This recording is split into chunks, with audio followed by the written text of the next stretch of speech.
She always heard voices, saw shadows, even in the darkness of the night. How could she escape them? Rain pounded against the old house's windows, the drops sparkling like tiny fragments of light striking the dark room. The house was very quiet, yet the silence breathed like a living being, and the shadows seemed to move. The girl sat on the couch, clutching her knees, rocking slightly, her eyes fixed on the dark void. She could hear her own breathing, rapid, uneven, trembling.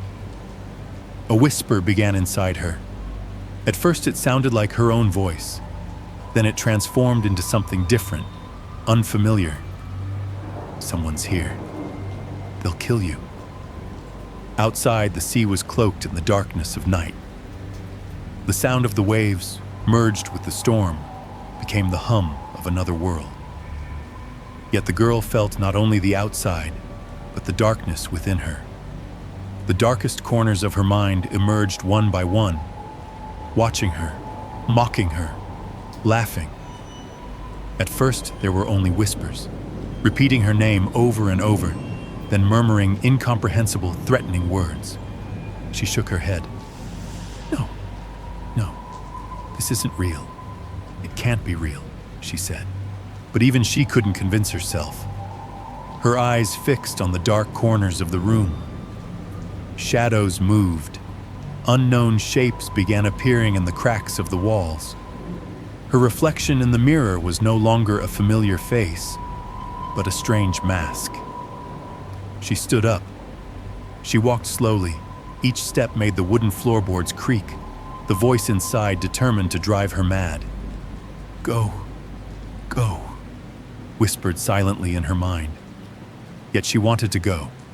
Toward the sea, into the endless darkness, her heart wavered between fear and the pull of the unknown.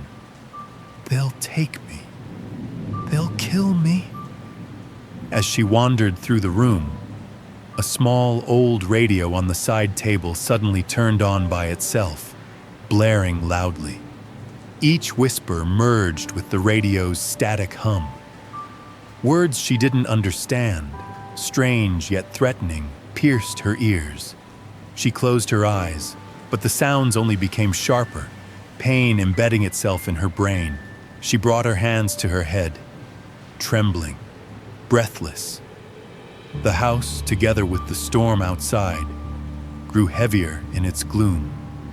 The wind howled, forcing the roof to creak, the rain striking the windows like stones. The girl could no longer distinguish what was real and what was imagined. Footsteps, whispers, creaks, all pulled her toward the sea, toward the darkness. Her mind had completely lost the boundary between reality and illusion. Suddenly, the room's light flickered and went out. She was plunged into pitch-black darkness. Her eyes adjusted, but the darkness no longer felt safe. It felt threatening. Every corner, every shadow seemed poised to collapse on her, to trap her. They'll destroy me. The whisper joined her own voice. She was no longer alone. Madness spoke to her, guiding her steps. She moved toward the window. Outside, the vast sea presented a deadly beauty in the night.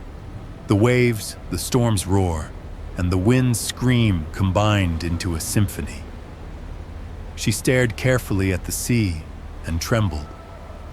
Inside her, there was both fear and a strange sense of relief. The pull was stronger than the fear. The voices from inside were no longer just whispers. Footsteps, creaking doors, the rustling of shadows, all intertwined, completely consuming her mind. Her thoughts shattered. Her sense of time and space collapsed. Everything merged, past and future, reality and illusion. All became a chaotic blur. Slowly, she turned toward the door to leave the house. The cold metal of the door touched her hands. The rain, the wind, and the darkness outside did not scare her. They drew her in. A small sense of calm accompanied her. One step, then another. The house shrank behind her, darkness and storm fully enveloping her. At the sea, she paused amid the darkness of the waves and the storm's howl, her eyes fixed on the sea, glowing faintly in the dark, deep, cold, and inviting. She whispered to herself, "I am free now." Yet the madness in her mind still spoke. Visions and reality, voices and shadows completely surrounded her. The sound of the waves merged with the whispers in her mind. Each crash squeezed her heart, stole her breath. It felt like death. She stepped slowly into the water.